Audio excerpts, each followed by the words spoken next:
Ya se llenó todo.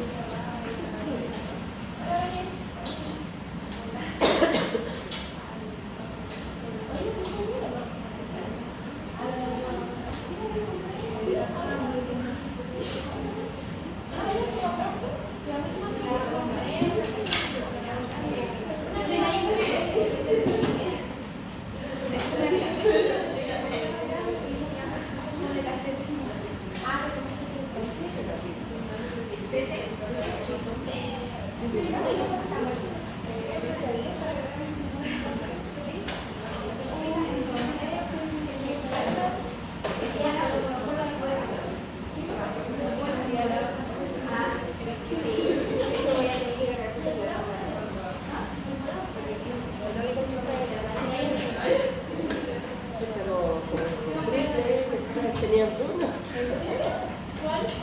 Bueno.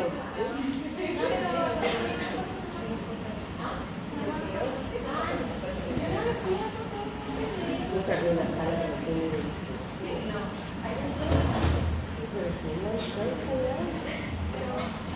El otro día sí.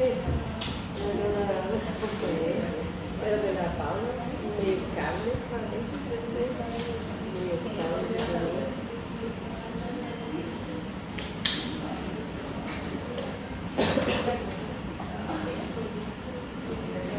te voy a ir a hacer un café para que sí, pues nadie ella no tenía café pegada. Siempre aquí. café, muy fuerte.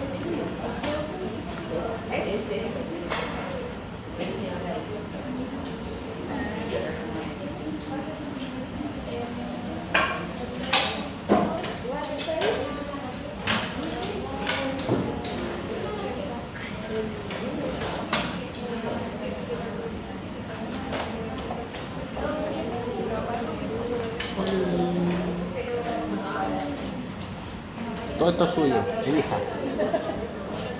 Es nuestro reino.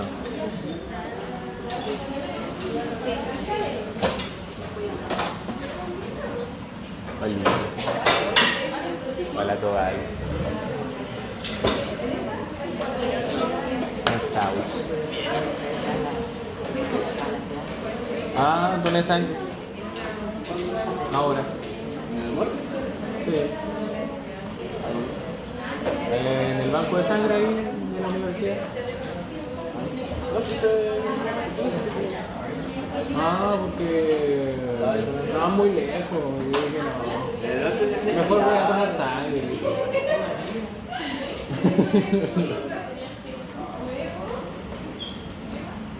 Caro, me pasa mi agüita.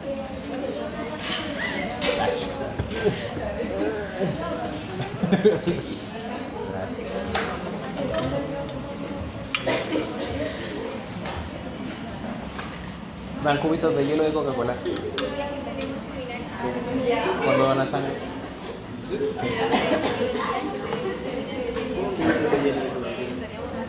Que te dan una barrita de Coca-Cola que congelaron.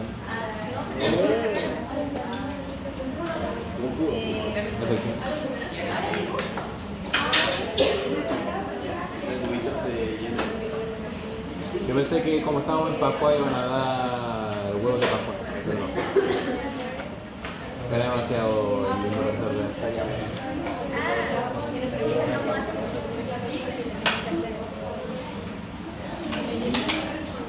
¿Cómo lo vas a hacer en Kirila? Sí, se me va a partir igual. Evadido. Hace todo. Ah, qué rico. Es que mañana presentamos. No, su atraso.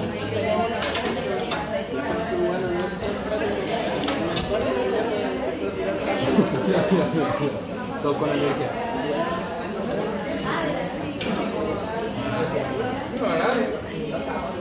Hola, señor. ¿Te vacunaste? ¿Te la pusieron? ¿Qué? ¿Te la pusieron? Sí. Sí. Ah, ya. Está bien. Te felicito, Caleta. No, se puede donar sangre.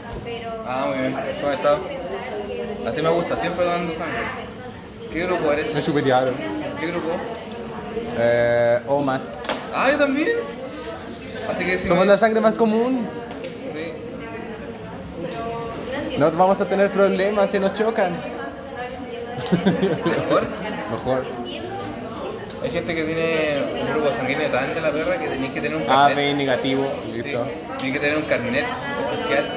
Y si pasa algo, Y donar tú mismo para después claro, va a tener una reserva. para tener reserva. pero habla como de La sangre dorada también dice. no sé, cosas así, pero ¿Viste la guía? hay que cuidado.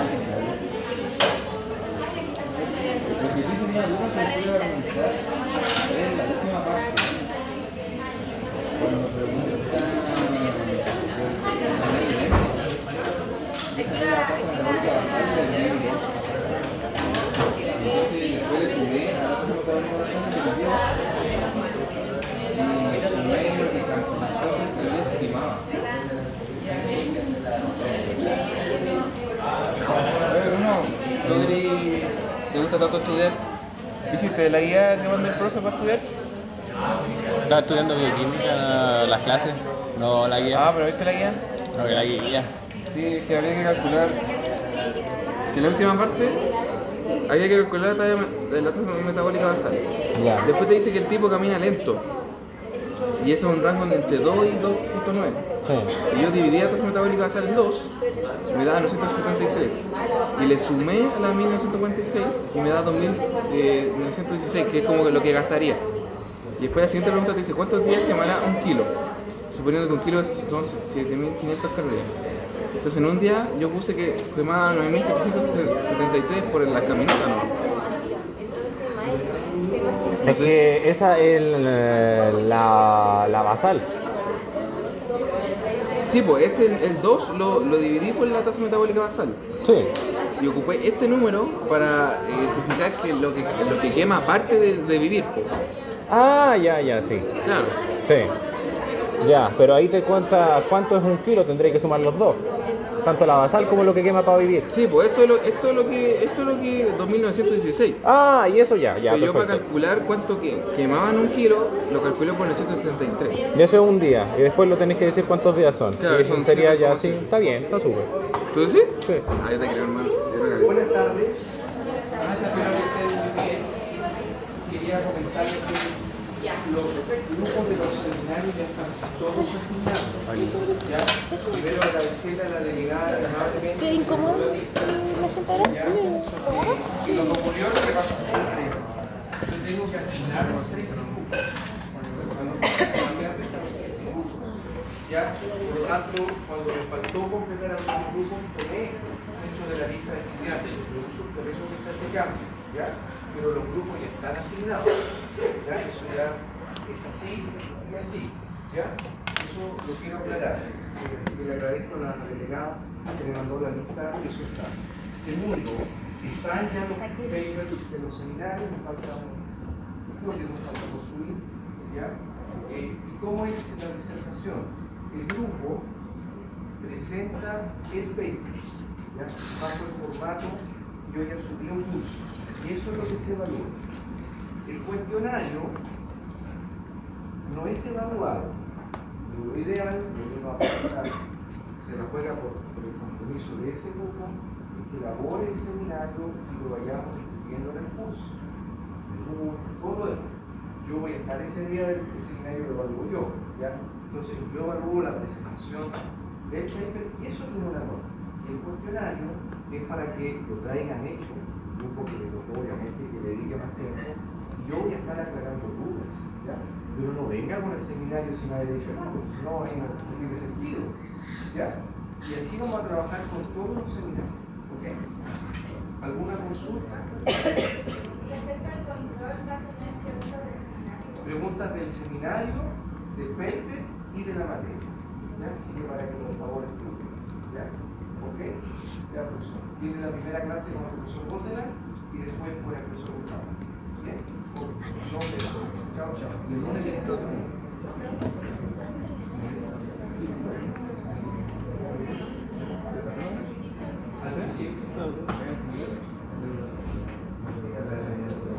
Buenas tardes. Buenas tardes. Buenas tardes. ¿Bien usted? ¿Qué viene ahora? Y de ¿Tienen carbono preguntas 1, sobre la 2, 3. clase anterior o no? Lactosa. ¿Qué? ¿No? Ok, Ya sacamos uno y entonces, dos, tendré que hacerlo. Vamos a hacer la tercera sesión de esta clase de hidratos de carbono. Y vamos a tendré que empezar hacerlo. hablando de lactosa, lactasa, lactasia y terminaremos hablando de fibrabilidad. ¿Ok?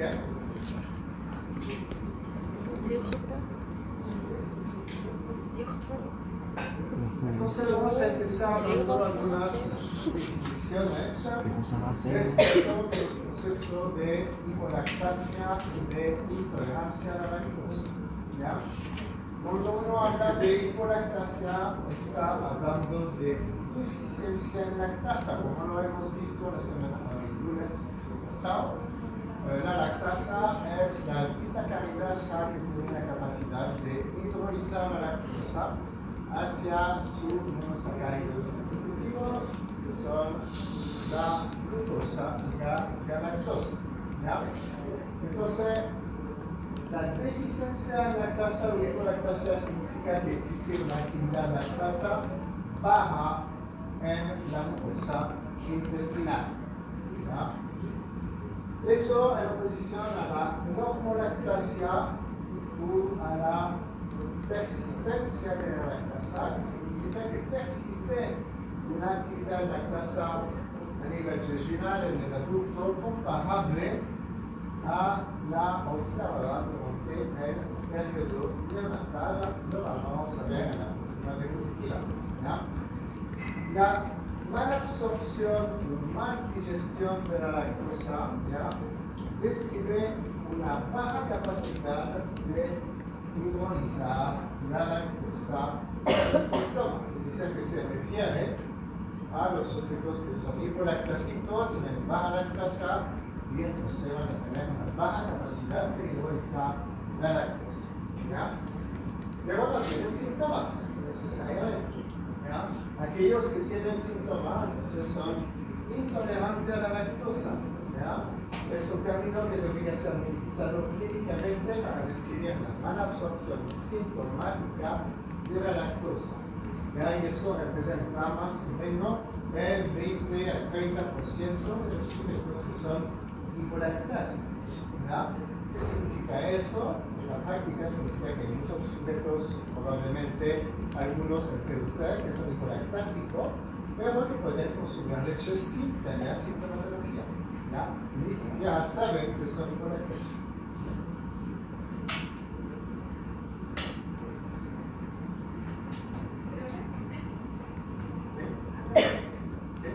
Pero la mala fortuna de la lactosa es eso síntoma, pero en algún caso puede pasar que una persona tenga algún síntoma.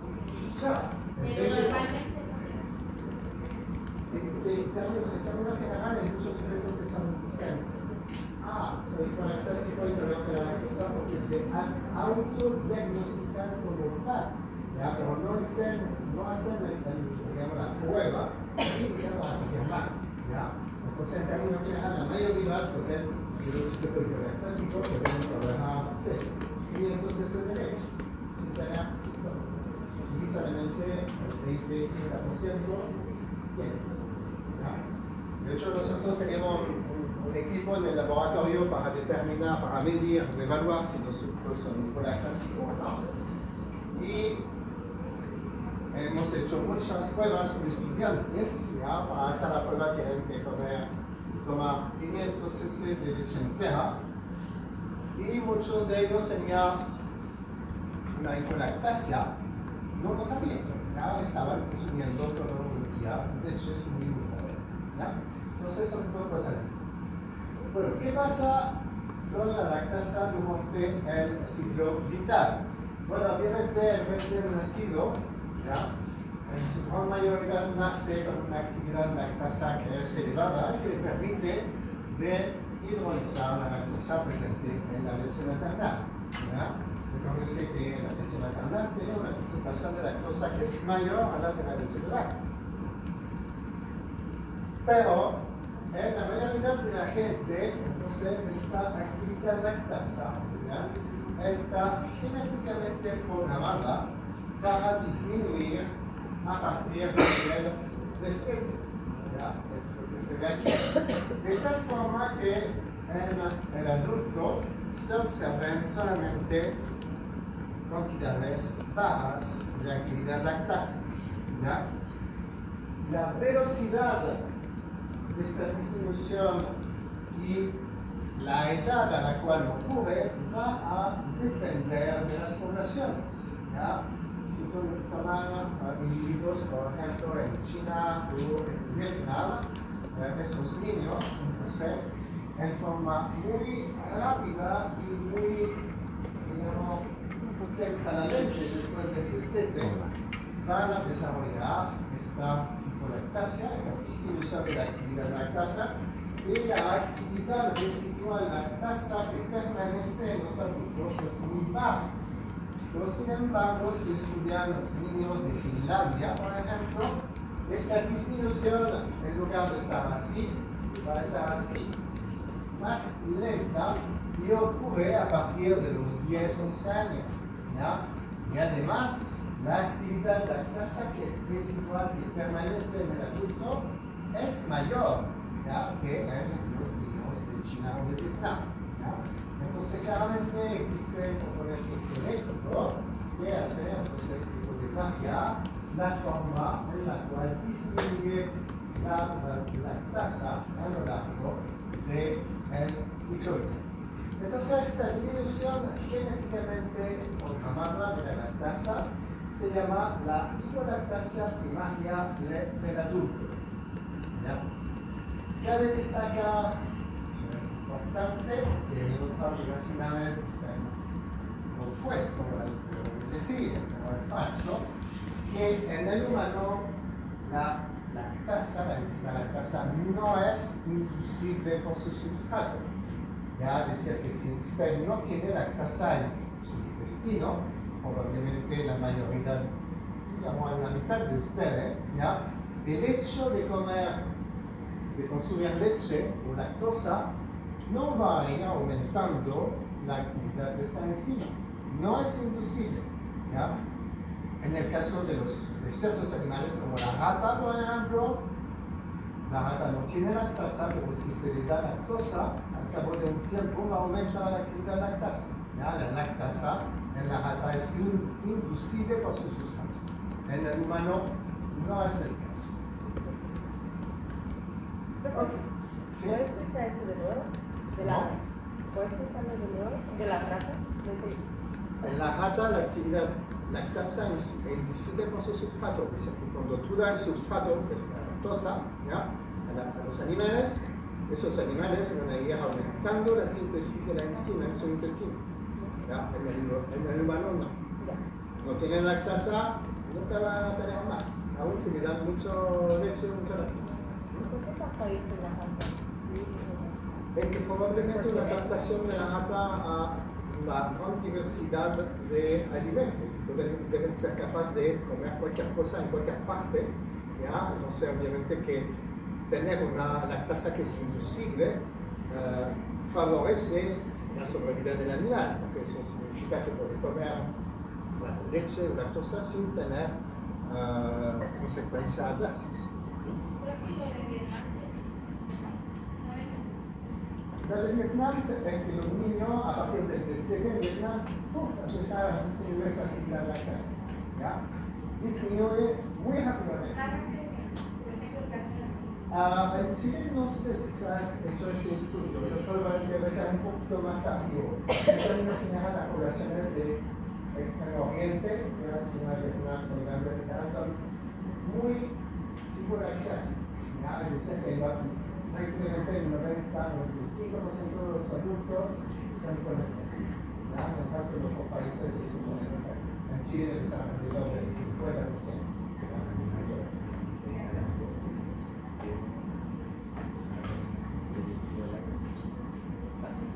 Ok, entonces, ojo que existen distintos tipos de deficiencia en lactasa.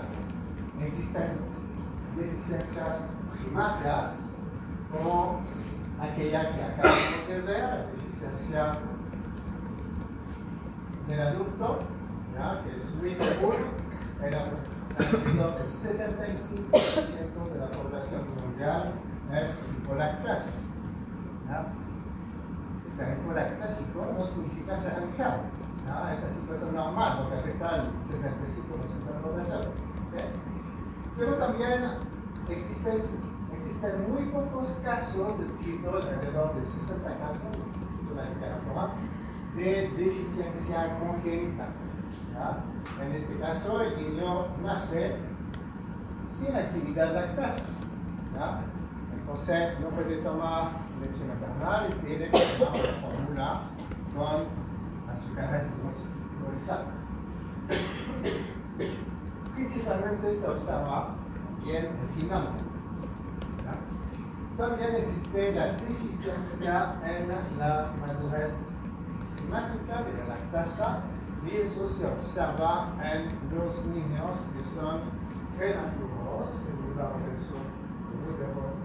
de su nacimiento, de menos de 32 semanas. En este caso, nacen con una mucosa intestinal que es inmadura, no tiene suficientemente lactasa, tienen un cierto grado de hipolactasia. ¿Ya? Pero a medida que crecen esos niños, se van a ir madurando su mucosa intestinal y va a aparecer la lactasa, y eso es un fenómeno que se va a normalizar. ¿Ya? En este caso, no.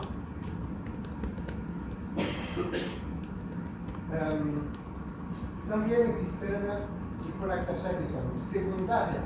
¿Ya? Secundaria a eventos que van a afectar la integridad de la mucosa intestinal. Aquí tenemos varias. Pueden ser infecciones, por ejemplo, por rotavirus o por Giardia lamblia, que es un parásito, y eso se traduce por un daño de la mucosa intestinal y una disminución de la lactasa, en realidad no solamente de la lactasa, de todas las otras enzimas que están presentes en el pipette estriado. También se observa en el caso de los que tienen enfermedad celíaca y que no estén siguiendo una dieta libre de gluten. ¿Ya? Esos niños tienen una mucosa plana con un síndrome general de malabsorción y no tienen reposo lactasa. También en el caso de malnutrición, en particular de la nutrición proteica, ¿ya? Los niños con kwashiorkor también tienen una alteración de su mucosa intestinal y una disminución de las enzimas del pipette estriado. Después de una cirugía intestinal, después del consumo de ciertos fármacos, después de la quimioterapia, después de la radioterapia, en realidad todos los eventos que van a alterar la función de absorción intestinal, la integridad de esta mucosa, entonces se van a producir por una deficiencia secundaria en la lactasa. En términos generales, se trata de una deficiencias que son reversibles. A partir del momento où se elimina el evento que daña la mucosa se desarrolla y van a aparecer las enzimas, incluyendo la lactasa. ¿Okay? En el caso de los celíacos, por ejemplo, cuando se pone en la dieta libre de gluten. ¿Está claro todo eso? Profe, una consulta. ¿La persona puede nacer sin esa deficiencia congénita, pero a lo largo de la vida desarrollar eso? No, sin una deficiencia congénita nunca va a tener lactasa. ¿Ya? Entonces, bueno, lo importante al inicio, porque obviamente el principal ejemplo de la leche maternal, es que tiene que tomar una fórmula de reemplazo, ¿ya? Para evitar la acumulación de lactosa y de diarrea. Pero después tienen que tomar Pero eso no se va a mejorar, siempre va a claro, ser. tomar leche de lactosada, pero no tienen mayor Sí. problema.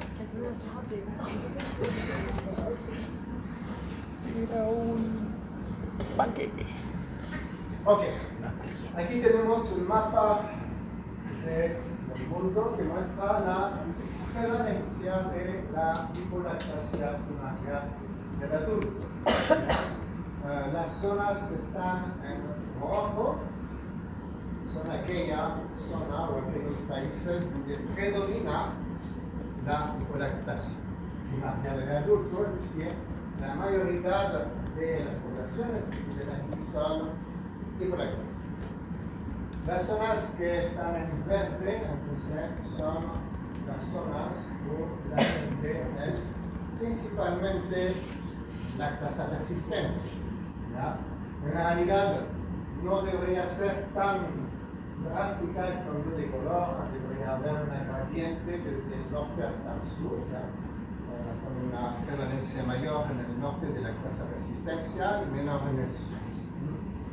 Y las zonas que están en café, entonces son zonas que están intermedias. En realidad, las poblaciones autóctonas en América Latina y en Australia son deficientes en lactasa, son clásica, pero en realidad hubo una migración importante de países europeos, por lo cual entonces tenemos una situación mixta que explica que en Chile estamos más o menos al 50-50%.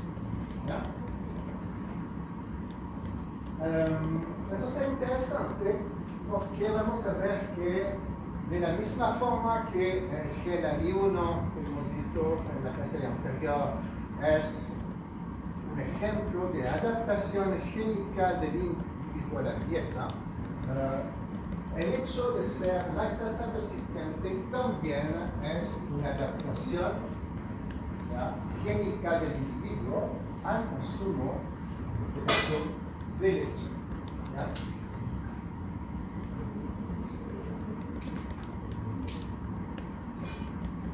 Ok, entonces obviamente que una pregunta importante, interesante, es por qué tenemos sujetos que son hipolactásicos y por qué tenemos sujetos que son lactasa persistente. ¿Ya? Entonces en realidad la persistencia de la lactasa ha surgido de forma independiente en distintos países del mundo, África, Europa, Asia, ¿ya?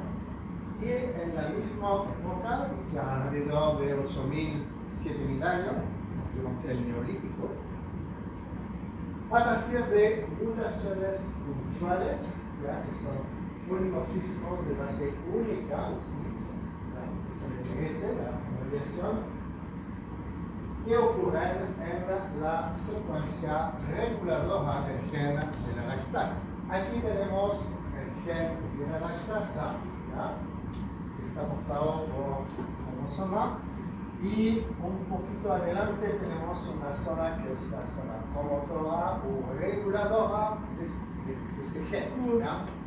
Entonces, ¿qué pasa? En esta zona tenemos factores de transcripciones que se unen y que van a ir induciendo la síntesis de este gen, de la síntesis de lactasa. ¿Okay? Es lo que ocurre en el recién nacido. Ahora, ¿qué pasa en la mayoría de los individuos en la Tierra, los individuos silvestres? ¿Ya? En realidad, a partir del destete ocurren eventos de tipo epigenético, ¿ya?, que resultan en la metilación de ciertas bases de esta zona, y esos procesos de metilación van a impedir la unión de factores de transcripción, ¿ya? Y eso significa que poco a poco entonces se va a ir disminuyendo la síntesis de lactasa, ¿ya?, de tal forma que en el adulto esos sujetos ya tienen solamente una lactasa residual y eventualmente se pueden poner un poco intolerantes. ¿Ya? En el caso de los sujetos que son lactasa persistente, estos sujetos han desarrollado una adaptación puntual, ¿ya?, que hace que esta citosina, a este nivel, se ha transformado o ha sido mutado en una inhibina. ¿Ya? Esta sola mutación puntual de solamente una base, en realidad lo que hace es impedir los eventos genéticos de metilación del DNA en la zona reguladora, por lo cual en realidad los factores de transcripciones pueden seguir uniéndose a este segmento y se va a ir siguiendo, sintetizando la lactasa aún cuando son adultos. ¿Ya? Y esos frutos van a ser tolerantes a la lactosa. Entonces, esta mutación que existe en la población europea, principalmente, está ubicado en la posición de 13.900, pero existen otras mutaciones que han sido detectadas, ¿ya?, en distintas regiones del mundo, como en el norte, la que acabamos de ver, pero también en África Occidental, en Medio Oriente, en India, en China. ¿Ya? Todas estas mutaciones son distintas, pero todas resultan en lo mismo, es decir, que los sujetos pueden tomar leche lactosa sin tener efectos adversos, ¿ya? Porque la lactasa se mantiene en alto nivel durante toda la vida del individuo. ¿Ya? Lo que es interesante es que todas esas mutaciones son dominantes, es decir, que si tenemos solamente un alelo dotado y no el otro, el sujeto que va a tener una tolerancia a la lactosa que va a ser como mediana. Y es una mutación que tiende a extenderse en el túnel. ¿Okay? Entonces, aquí lo que es muy interesante es que en distintas zonas de la Tierra, muy alejadas geográficamente entre sí, a la misma época, entonces hay sujetos que han desarrollado estas mutaciones. Obviamente que estas mutaciones, en términos generales, ocurren al azar, ¿ya? Y si no representan una ventaja positiva para el individuo que porta la mutación, esta mutación desaparece, ¿ya? O si eventualmente podría generar un efecto negativo en el individuo, también va a desaparecer, ¿ya? Si las personas que tienen esta mutación se multiplican y se expanden en el mundo, es decir, que esta mutación representa un aspecto positivo para los portadores de la mutación, ¿ya? En conclusión, consuman lácteos. ¿Cómo? En conclusión, hay que consumir más lácteos. No digo eso, pero lo que digo es que en realidad uno puede decir que, entre comillas, estamos diseñados para poder seguir consumiendo leche cuando somos adultos, ¿ya? Y leche de otras especies.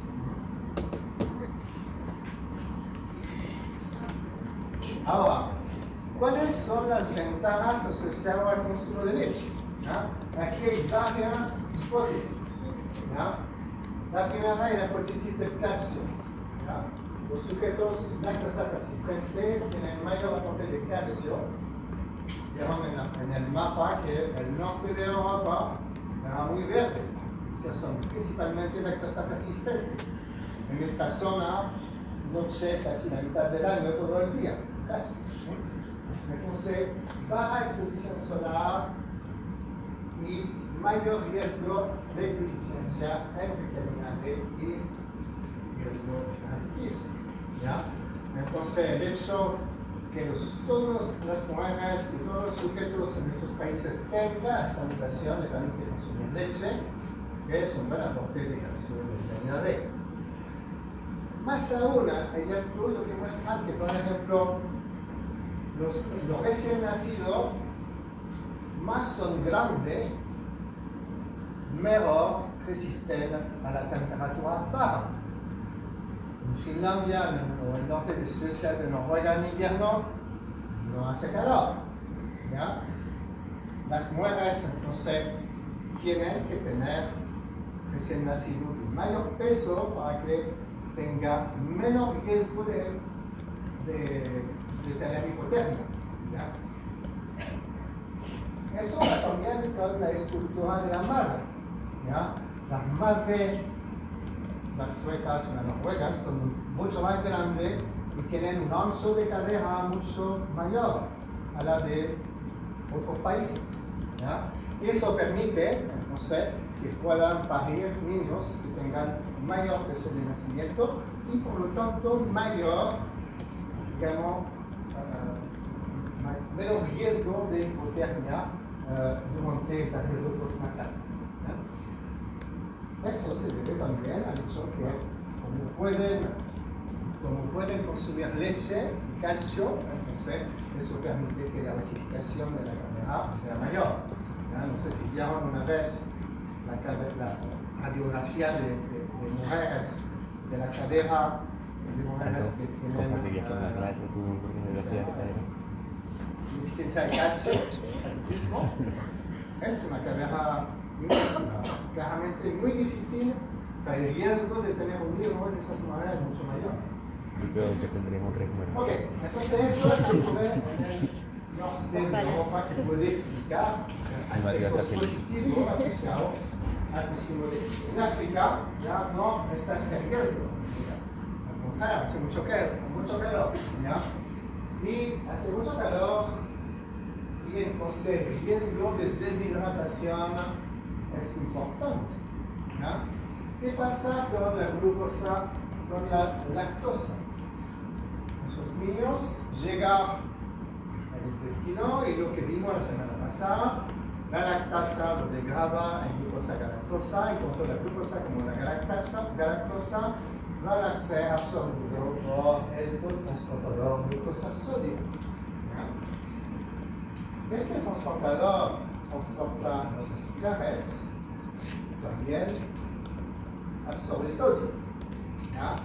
Probablemente habrán visto en fisiología que los movimientos de agua en el intestino siguen en forma pasiva los movimientos electrólicos. Es decir, que cuando se secreta electrólico, se secreta agua, ¿ya? Lo que puede ocurrir durante la diarrea, pero cuando se absorbe electrolito como el sodio, se absorbe agua. ¿Ya? Entonces, consumir leche en esos niños que tienen una lactasa, los adultos, entonces puede contribuir a rehidratar a estas personas que están en mayor riesgo de deshidratación. ¿Ya? Toman en cuenta, como lo dije durante la clase anterior, ¿ya? Pero el mayor progreso que ha sido realizado para la rehidratación de las personas con cólera, por ejemplo, con otros tipos de diarreas infectoras, es la inclusión de glucosa en la solución de rehidratación oral. Antes se utilizaban solamente solución salina y su eficiencia en la rehidratación era muy baja. ¿Ya? Pero cuando se incluyó glucosa, la glucosa estimula el transportador glucosa-sodio y estimula la reabsorción de agua, y eso hace que uno puede frenar la deshidratación en niños que tienen una deshidratación tan severa como un cólera. Okay. Y finalmente la otra hipótesis, es que obviamente las personas que consumen leche van a tener acceso a una proteína de buena calidad nutricional, sin deficiencia en aminoácidos, y que eso va a permitir un crecimiento adecuado de los niños y también de los adultos. Es muy interesante que en todas esas zonas donde aparecieron esas situaciones puntuales que determinan la persistencia de la lactasa, todas esas poblaciones eran poblaciones que criaban ganados. Cabra, overa en el Mediterráneo, eran vacas en el norte de Europa, era el yak o el búfalo en Asia, el reno en Europa del Norte también. Todos esos animales, todas esas poblaciones entonces, que criaban esos animales desarrollaron esta mutación. Probablemente porque el hecho de consumir leche hace que esta mutación se vuelva visible. Tal vez hay otras poblaciones que tuvieron también la mutación, pero nunca se dieron cuenta porque no criaban animales y no consumían leche. ¿Por qué no aparecen en América Latina? Eso es muy curioso en realidad, porque América Latina es prácticamente el único continente en el cual se crían ciertos animales, que son los camellidos, pero no se consumía leche o productos lácteos derivados de esta leche. No sé cuál es la razón. Interesante.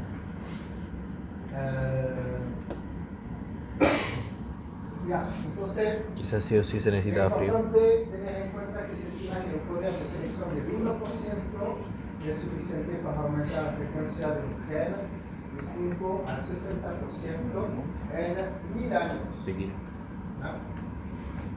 Y hay estudios que han mostrado que los sujetos a la lactosa resistente son más prolíficos.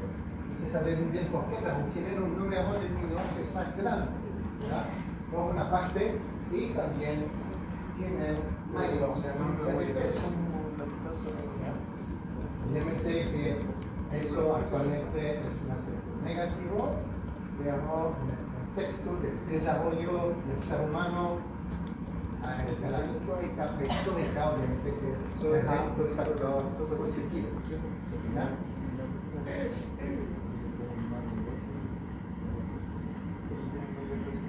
¿Preguntas sobre eso? ¿No? Ok, porque el sujeto hidrolactásico puede presentar síntomas digestivos cuando consume leche. Una razón muy simple. Va a consumir la lactosa llega al intestino, no hay lactasa, entonces se permanece como lactosa. Como es un disacárido, tiene un poder osmótico importante, por lo cual va a producir una secreción de agua hacia el lumen para diluir la concentración de lactosa. Eso eventualmente puede producir diarrea en esos sujetos. Después, la lactosa no absorbida sigue su camino y llega al colon donde va a ser fermentado por la microbiota. Se producen gases, entre otros, y esos gases pueden producir la distensión y el dolor abdominal. ¿Por qué hay sujetos hipolactásicos que toleran a la lactosa? Tal vez solamente porque esos sujetos, cuando están consumiendo regularmente leche, entonces la microbiota se adapta a esta llegada de lactosa y va a ir disminuyendo la producción de gas. ¿Ya? Imagínense que baja la microbiota intestinal, los gases que se producen por los procesos de fermentación son un desecho. ¿Ya? Es como si en su cocina no quieren que se acumule la basura y tienen que vaciarla regularmente en el intestino. Lo mismo, hay que eliminar los gases para permitir un buen crecimiento de la microbiota. ¿Ya? Entonces, si regularmente esta microbiota está recibiendo lactosa, se va a adaptar aumentando ciertas poblaciones, disminuyendo otras, de tal forma que tengamos una menor producción de gas. ¿Ya? Y eventualmente, por esta razón, hay sujetos hipolactásicos que se vuelven tolerantes a un cierto volumen de lactosa. ¿Ya? En términos generales, entonces, la sintomatología de los sujetos que tienen síntomas incluye dolor abdominal, distensión abdominal, gorgonitos, Es producto de la microbiota, son desechos de la microbiota. eventualmente diarrea, menos frecuente. La sintomatología es variable según los sujetos, depende de la cantidad de lactosa en la dieta, de la velocidad del razonamiento gástrico. Por esta razón, recuérdense, he dicho, ¿ya? El sujeto que es hipolactásico tolera mejor la leche entera que la leche descremada. La leche descremada, como la grasa de la leche va a enlentecer el razonamiento gástrico, la cantidad de lactosa por unidad de tiempo que llega al intestino va a ser menor, por lo cual la lactasa residual presente va a tener más tiempo de marinarlo.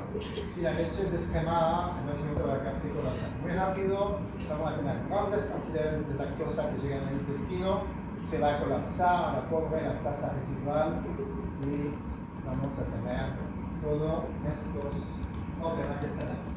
¿Ya?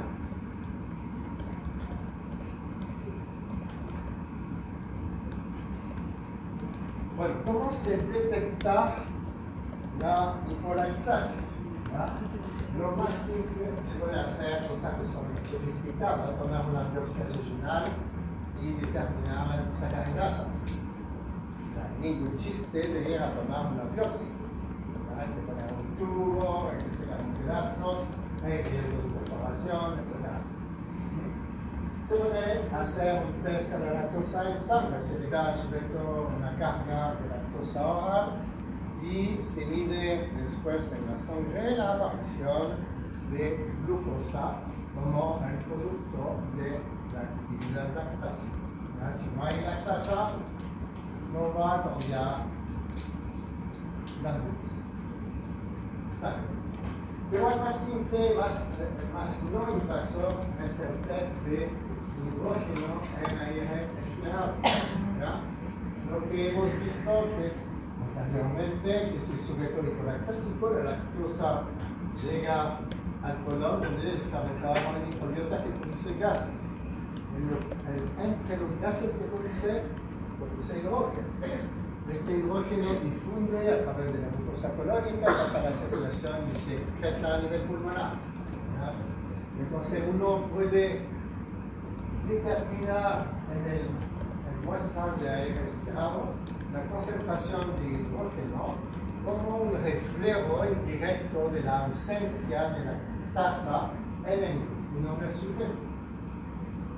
Entonces se le da a esos sujetos en ayuna 0,8 gramos de lactosa por kilo, 25 gramos para el adulto, y se recolecta muestras de aire respirado con un tubo en la jeringa, una llavecita, durante no menos de 140 minutos, ¿ya? Y en cada muestra se determinan los niveles de hidrógeno. La primera muestra la muestra basada en el test de la administración de lactosa.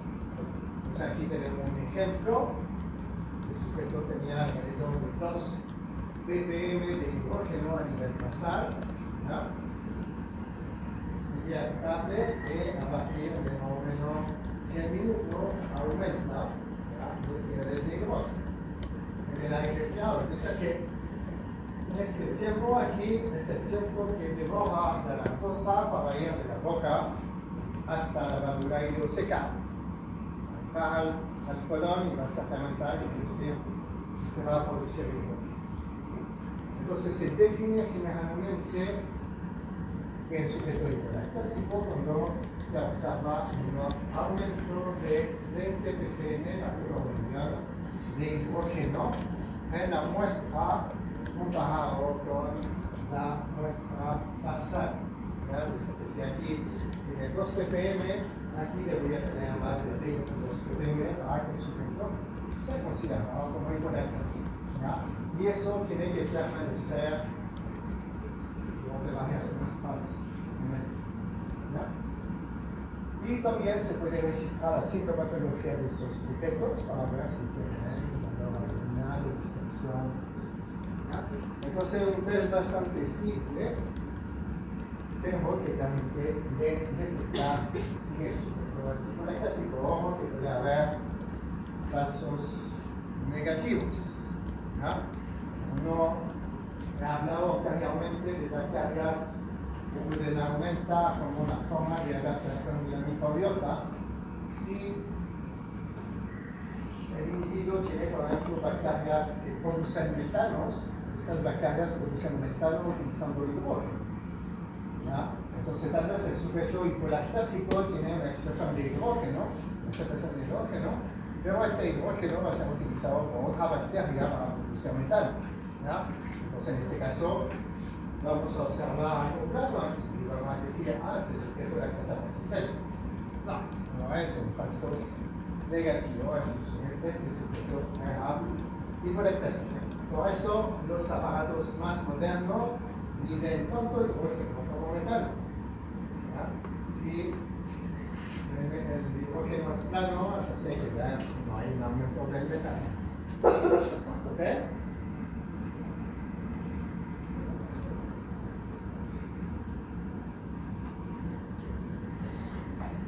Ok, entonces la sensibilidad de esta prueba varía entre 69 y 100%. Existe una correlación baja, como dije, entre intolerancia a la lactosa y hiperplasia. Una proporción importante de los sujetos de lactosa con enorme importancia sintomática después del factor de la lactosa de leche. 57% de los sujetos de alto reportan síntomas después del consumo de lactosa. Son negativos para el estrés, para que haya esperado. Eso es importante, porque la mayoría de los sujetos dicen, no estoy con la clase, no podemos la leche, nunca se hicieron una prueba así. Y este estudio muestra que 57% de ellos la leche no tiene nada que ver con el malestar, o otra cosa, no para eso.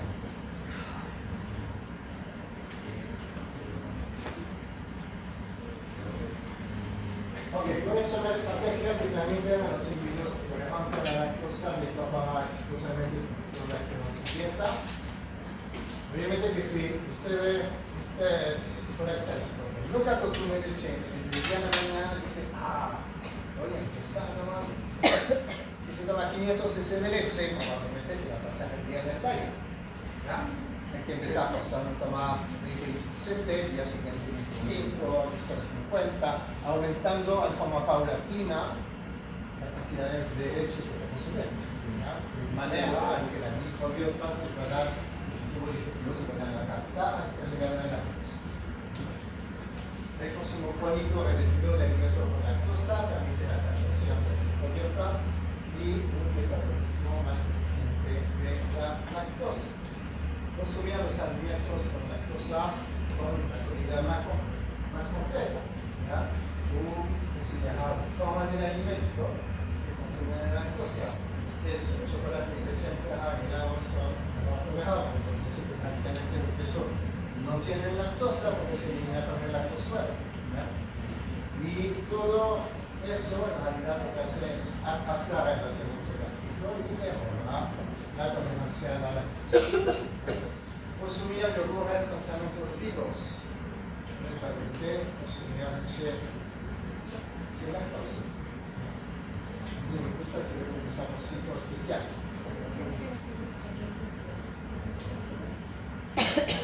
Aquí es un estudio que fue realizado en sujeto vietnamita, que eran todos hiperactivos fuertemente, y aquí esos sujetos se le dieron 50 gramos de lactosa en agua, o después 50 gramos de lactosa en leche, y en último tiempo 50 gramos de lactosa con yogur con bacterias vivas.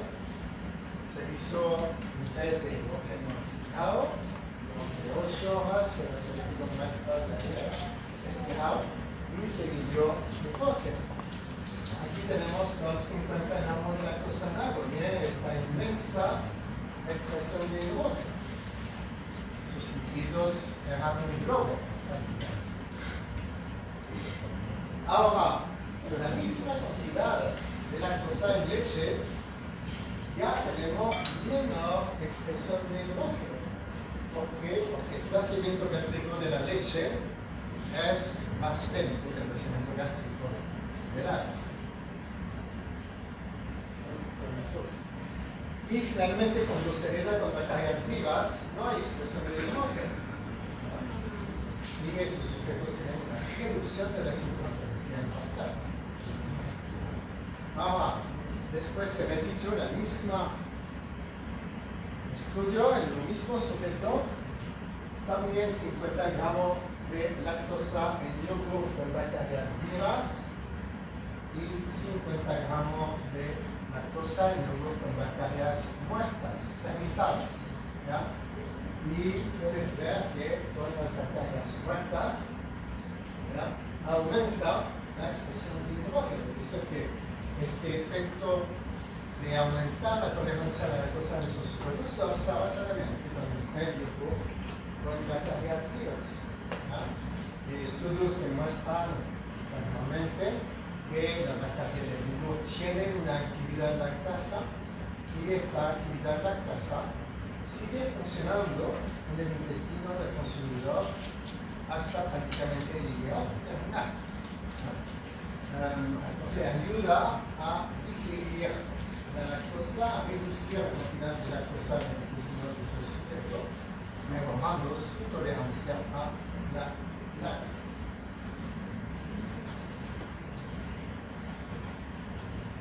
Por eso tienen que ser vivas las bacterias. Por eso no es lo mismo el yogurt que está en la parte refrigerada del supermercado y el yogur que se vende en cajita Tetra Pak, donde se vende la leche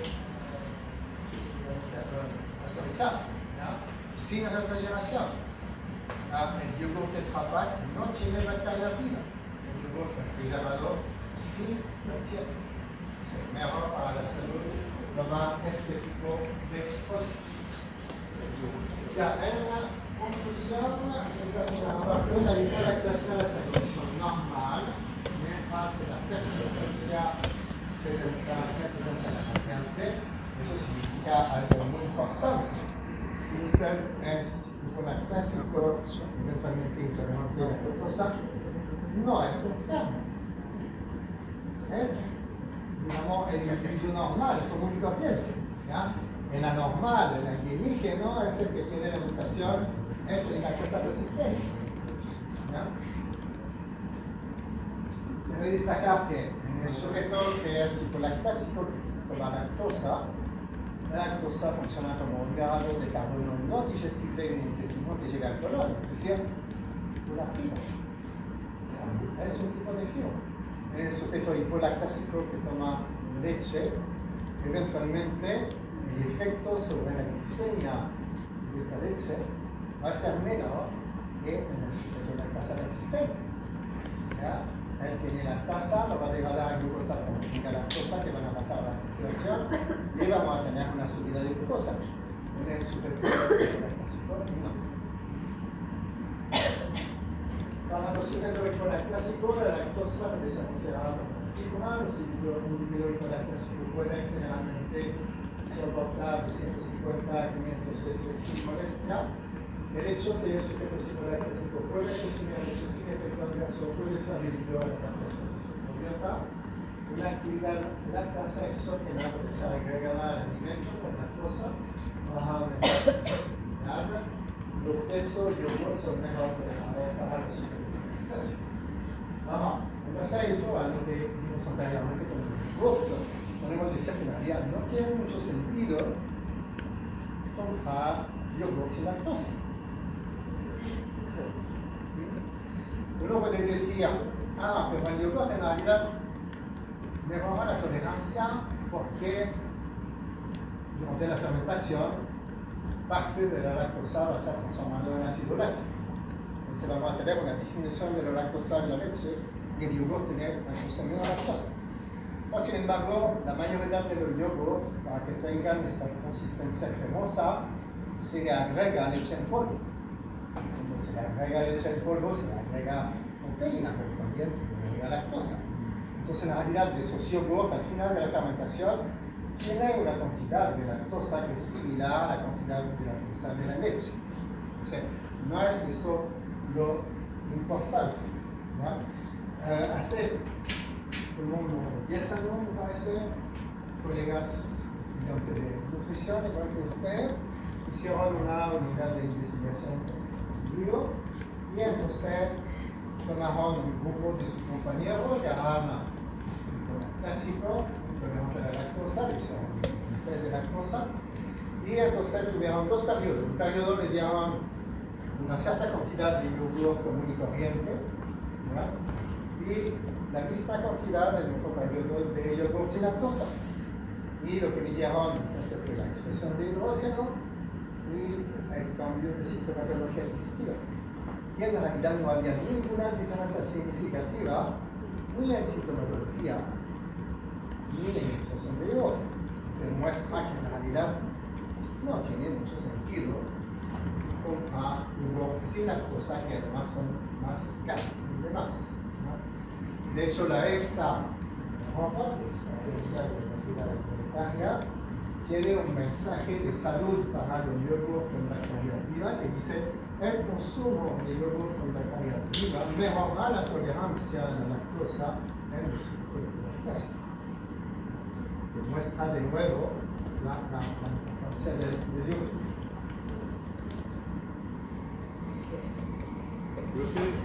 Sí. Disculpa, y si el yogur, esos yogur protein, no sé qué le agregan, puede ser lactosuero. ¿Proteína? Sí, le agregan lactosuero. Es que depende, porque hay yogur que pueden agregar otra proteína o pueden filtrar el yogur para eliminar el agua y hacer más espeso el yogur. Hay yogurtera, de hecho, no sé si hacen yogur en su casa, pero hay yogurtera o tienen un compartimento para poner los potes y un compartimento tiene como una caja plástica con un filtro abajo en el cual pone los yogur una vez que están hechos, ¿ya? Y eso permite de filtrar y de tener como un yogur frío. ¿Otra pregunta? ¿No? ¿Sí? Quería preguntar, hay algunas personas que dicen que los jugos son naturalmente Esto fue mala idea, pero hay por personas que igual les cuesta por esto.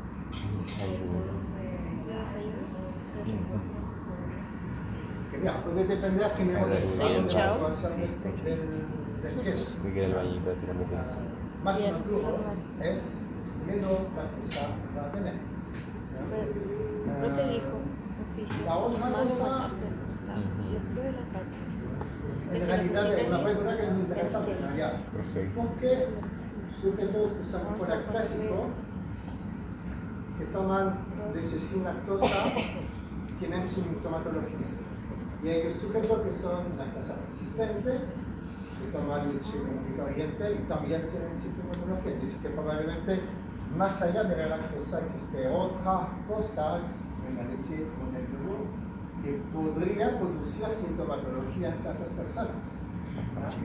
Entonces una posibilidad es ciertas proteínas, ¿ya? Por ejemplo, no sé si vieron en el comercio, pero venden una leche que se llama leche A2. ¿Vieron?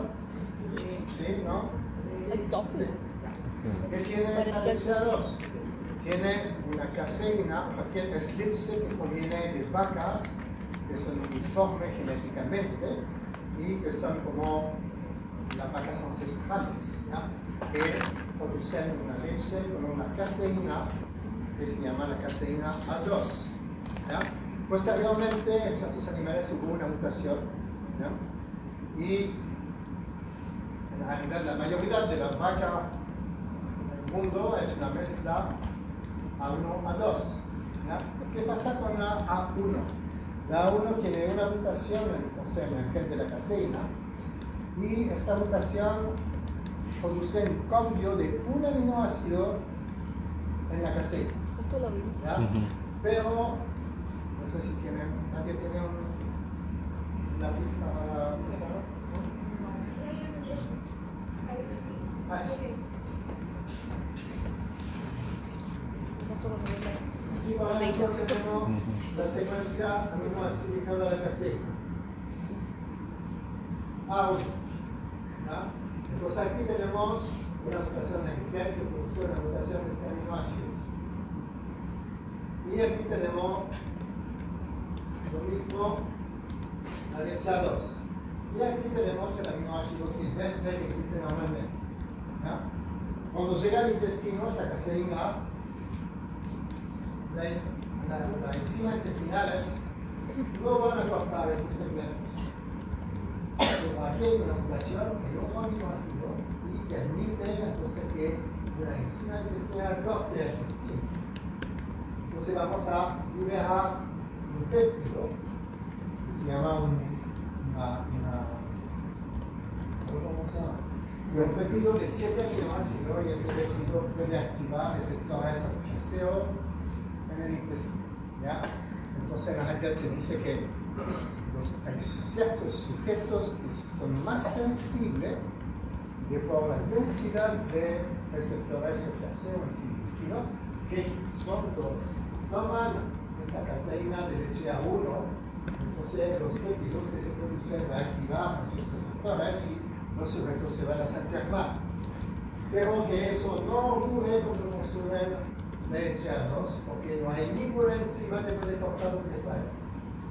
¿Ya? Entonces eso podría explicar que eventualmente sujetos tengan sensibilidad a la leche independientemente de la presencia de lactosa y de su estatuto, si son hipolácticos o lactosa resistente. El profesor Albarte está haciendo un estudio justamente con esta leche. ¿Ya? Bueno, no sé si hay más preguntas. ¿No? 10 minutos de pausa y terminamos después con la fibra. ¿A uno generaba molestia? Sí, porque se puede cortar. La A2 no la puedes cortar. Entonces se iba como algo Sí, hay una fibra, hay un péptido de 7 carbono que ese te produce molestia en la A1. La A2 no tenía enzimas para cortarlo.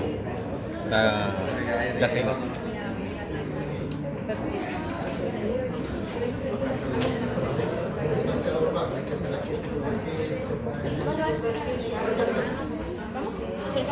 Si aprovechas de ir al baño.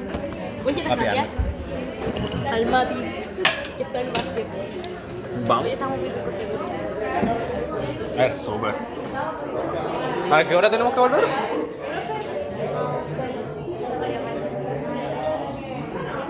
Profe, ¿cuánto Pero se hizo de recreo? una prueba de hidrógeno en la respiradora.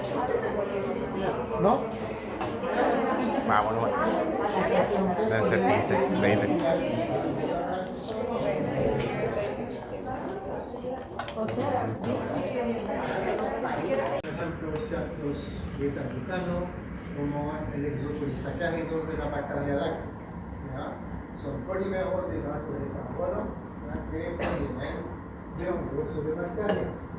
Y también existen fibras de origen animal.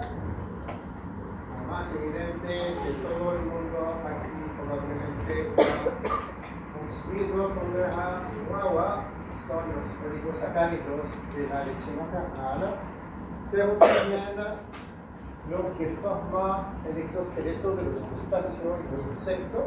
¿Ya? La quitina también es una fibra soluble y que se modificaba químicamente para formar el phytosano que se utiliza en alimentos. Entonces, la dieta aporta alrededor de 2 tercios de fibra insoluble, tercio de fibra soluble, 20 a 40 gramos por día. ¿Ya? La fibra insoluble es poco fermentable. ¿Ya? Incluye a la celulosa parte de la hemicelulosa y los lignanos. En realidad es difícil clasificar la fibra porque si uno toma la hemicelulosa, por ejemplo, que son una familia de distintas moléculas, en realidad el largo de esas moléculas varía según el origen botánico de la planta que la contiene y también según el grado de maduración de la planta, según las condiciones geoclimáticas. ¿Ya? Es decir, que a un momento la hemicelulosa puede ser soluble, pero un poquito más tarde, eventualmente puede ser insoluble. ¿Ya? Entonces, eso complica las clasificaciones.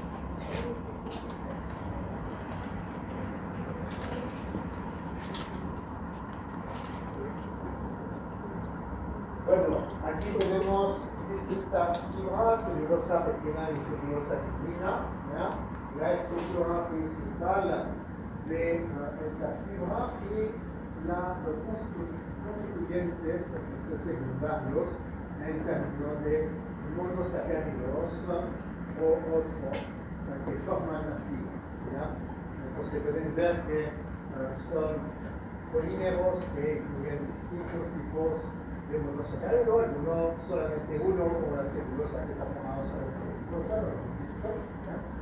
La pectina, lo vamos a ver después, es más complejo, tiene varios tipos de monosacáridos, igual para la glucosa, la beta-glucano para esa solamente una glucosa, pero unido con otras uniones. Lo que es importante es que todas estas uniones que unen los monosacáridos entre sí no pueden ser hidrolizadas en el intestino porque no existen las enzimas capaces de hacerlo. ¿Ya?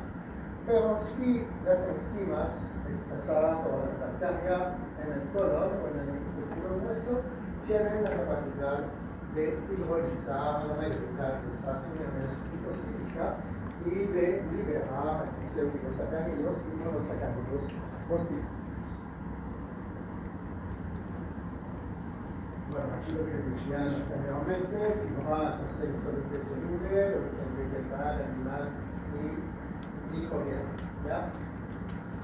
La toma exaltado que pueden encontrar en el supermercado como un espesante, también es una fibra de origen bacteriano.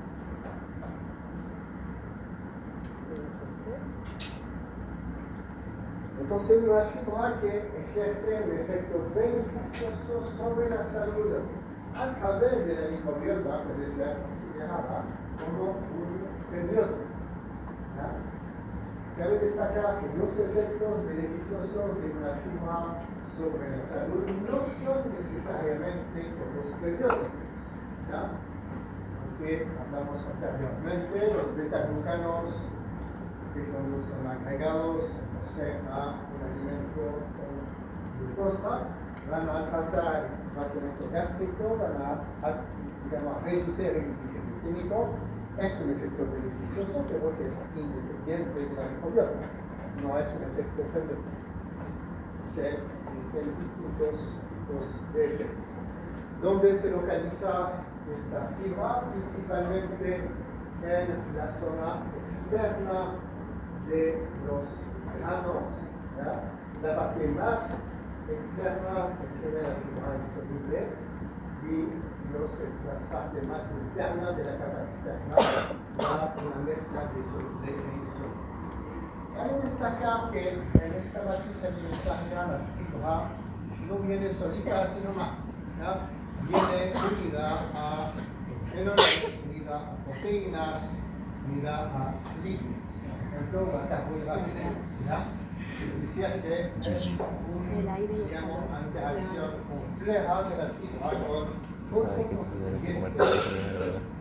de la matriz Sabes que alimentaria. tienes que comerte el bicho primero. La degradación Bueno, aquí está hecho, pues ya, así que va. por la microbiota, Te contesto también. La de atrás. fibra, carbohidratos, fibra, Madre proteína, fibra, nano, va a liberar entonces distintos metabolitos que pueden tener un impacto beneficioso sobre la salud del consumidor. Bueno, aquí tenemos un ejemplo de lo que les decía anteriormente. Esas dos moléculas son moléculas de rapinoxilano, que es un tipo de hemicelulosa. Uno es de trigo, y una es de maíz. Pueden ver que siendo la misma molécula, su estructura es levemente distinta.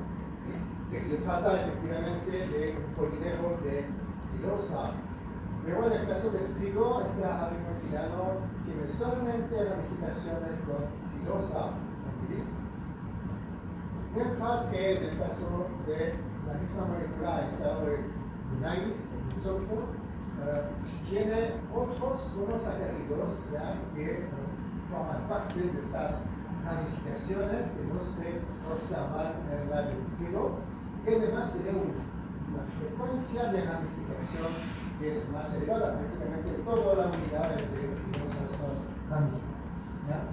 Entonces aquí tenemos dos moléculas, el mismo nombre, pero la estructura distinta, porque provienen de cereales distintos.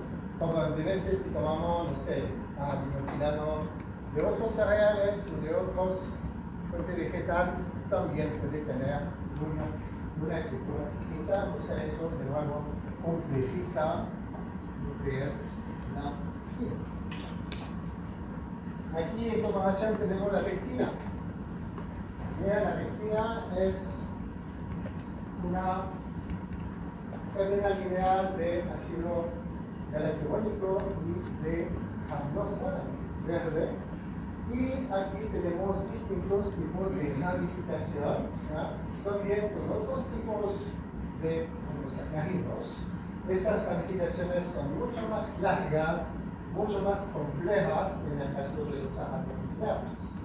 Y además podemos tener entonces, procesos de acetilación, grupos metilos, grupos polifenoles o grupos de ciertos ácidos que se unen a esta molécula. Entonces una molécula compleja. ¿Ya?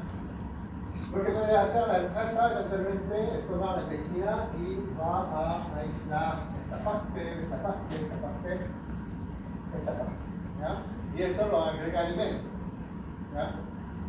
No es la misma cosa que de consumir la pectina adentro de una matriz de fruta o una matriz de verdura. ¿Ya? Aquí tenemos una molécula que es mucho más compleja. ¿Qué significa eso? Aquí pueden ver cuánto, 1, 2, 3, 4, 5, 6, 7, 8. Alrededor de 8 los sacáridos distintos. Aquí tenemos solamente 2. Aquí tenemos alrededor de 4 o 5. ¿Ya? No es solamente los sacáridos distintos, sino que uniones hidrocíclicas distintas. Aquí, aquí, aquí, aquí, etc. Las bacterias que pueden hidrolizar la pectina, hay pocas. ¿Qué hacen? Una bacteria tiene que tener todas las enzimas para poder cortar todas esas uniones hidrocíclicas distintas. ¿Ya? Entonces, hay pocas bacterias que pueden degradar enteramente esta molécula de pectina que es compleja. Mientras que aquí no, tenemos solamente 2 uniones hidrocíclicas. Una misma bacteria lo puede hacer. Hay muchas bacterias que lo pueden hacer. ¿Ya? Entonces, el problema de la complejidad estructural de la fibra no es solamente crear una bacteria, no. Es que el tipo de bacteria o de poblaciones bacterianas que no van a degradar es muy distinta.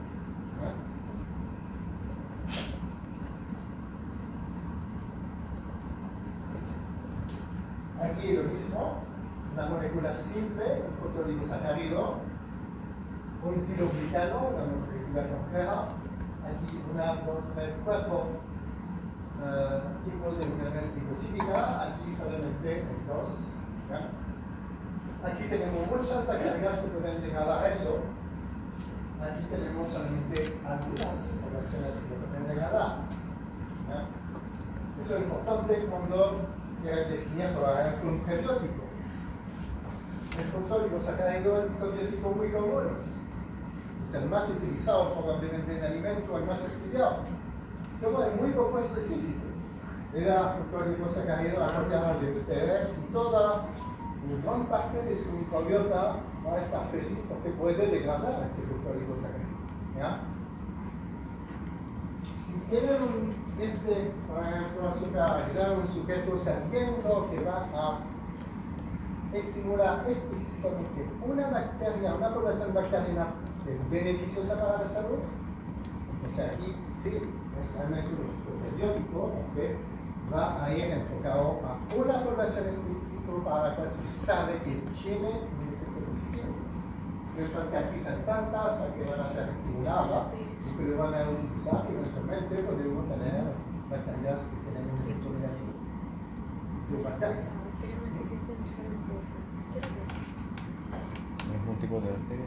Bueno, aquí un poco lo mismo que lo que acaba de decir, ¿ya?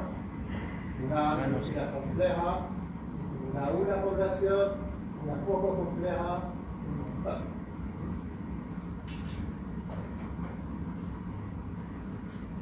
Aporte recomendado de fibra 20 a 35 gramos por día, o 10 a 13 gramos por kilo caloría. En niños de más de 2 años, 5 gramos por día más 1 gramo por año de edad. ¿Ya? Si tienes 5 años, entonces va a ser 10 gramos. De manera local, aportes de 25 a 35 gramos a los 20 años. Ancianos, lo mismo, 13 gramos de fibra con kilocaloría. Aquí existe un problema suplementario, es el problema asociado a la dentición y a la masticación. Mala dentición, difícil de masticar, no puedes masticar un alimento con mucha fibra insoluble que son más duros. Siempre tener en mente que hace mucho 40 gramos de fibra, pero nuestros ancestros, cazadores y recolectores, se estima que estaban consumiendo alrededor de 100 gramos de fibra por día. ¿Ya? Todo el mundo está alegando por el problema de constipación. Hay una correlación clara entre el consumo de fibra y la cantidad del volumen de deposición emitido. ¿Ya? Las poblaciones africanas tienen volumen de deposición 2 veces a 2 veces y medio más grande que la europea. ¿Ya? Y aquí en Chile estamos lo mismo. Mucha constipación también, ¿no? ¿Más grande?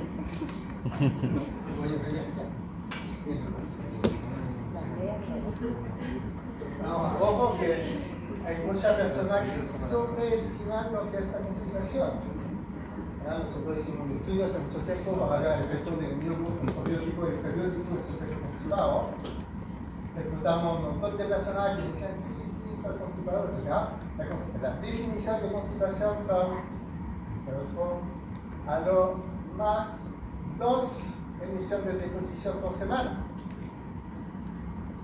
Claramente la mayoría tenía más de 2 deposiciones por semana. Tenía menor de 2 por semana.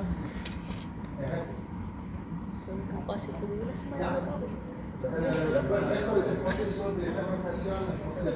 Yo creo que le va a tener que pedir ayuda al mar. Gases, dióxido de carbono, hidrógeno y el fermento Ahí con un palito. ácidos volátiles, acetato, carbohidrato, que son muy importantes, vamos a ver en la clase de microbiota, porque son aquellos que definen muchos de los efectos fisiológicos asociados a la microbiota en nuestra vida. Bueno, para terminar, cada un minuto, el efecto de la fibra soluble, Ah, qué bien. almidón resistente, mexicano y orina, en el intestino porcinal, estómago formal, genes viscoso. Al trazar el crecimiento gástrico, de mejorar la tolerancia a la lactosa, puede reducir el índice glicémico. Modular el tránsito intestinal, interfiere con la absorción de glucosa, puede tener un efecto reductor del índice glicémico y de la insulinemia postprandial. En el colon son fermentados por la microbiota, pueden estimular el crecimiento de bacterias positivas para la salud, bifidobacteria, lactobacillus, bacterias conductoras de butyrato, agarros amosinita. Eso es lo que se llama el efecto probiótico si se asocia un efecto positivo sobre la salud que se pueda medir. Participa a la distribución de la constipación a través de la formación de los ácidos grasos de cadena corta. Estos AGV entonces también disminuyen el pH intraluminal, que se vuelve más ácido.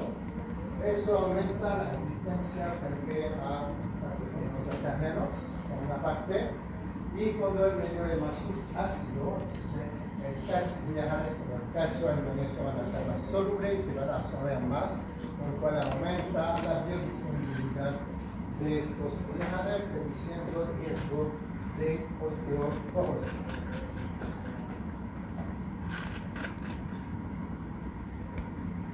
También esos ácidos grasos de cadena corta se relacionan con la regulación de la inmunidad, de la motilidad intestinal, a nivel hepático inhibe la expresión de enzimas químicas, y eso reduce la triglicéridos, la colesterolina Gracias por todo, impacto sobre el riesgo cardiovascular. A nivel del colon, el video terminal puede aumentar la liberación de nicotina con las células antiendocrinas, pueden aumentar la saciedad, reducir la toma de alimentos, puede tener un impacto sobre la obesidad y el índice de masa corporal. Puede reducir la liberación de renina a nivel renal, impactando la presión arterial, y pueden entonces favorecer el crecimiento y la protección de la mucosa colónica, en particular frente al desarrollo de enfermedades pulmonares como el cáncer colorectal. Cabe destacar que estos ácidos grasos volátiles pueden actuar a través de un receptor específico que son es decir que en realidad eso ilustra muy bien la simbiosis que existe entre el ser humano y la bacteria. El ser humano ha ido desarrollando receptores de reconocer en forma específica moléculas que son producidas solamente por la bacteria. Interesante. Respecto a la fibra insoluble, puede funcionar como una esponja, ¿no? Que puede absorber y eliminar sustancias tóxicas o cancerígenas y también sales biliares, y eso puede el riesgo de cáncer colorectal. Captar agua del intestino y el colon, entonces puede aumentar el volumen y reducir la consistencia de la deposición, que decía anteriormente con la población africana.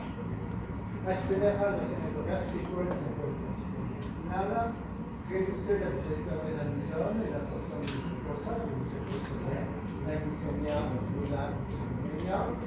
Aquí entonces menos riesgo de constipación de diverticulitis son esas bolsas que se forman en la pared del colon, donde se puede acumular alimento, generando, digamos, obstrucción colónica en sujetos que no están consumiendo suficientemente fibra.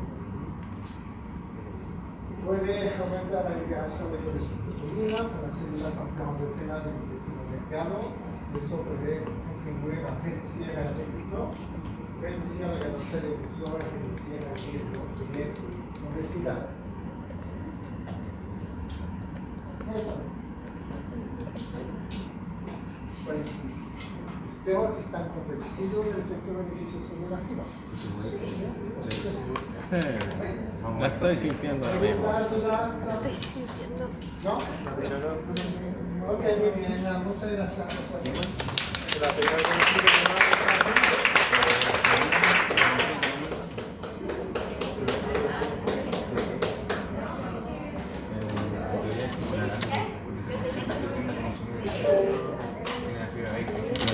Procedo a hacer el color. Voy, vuelvo.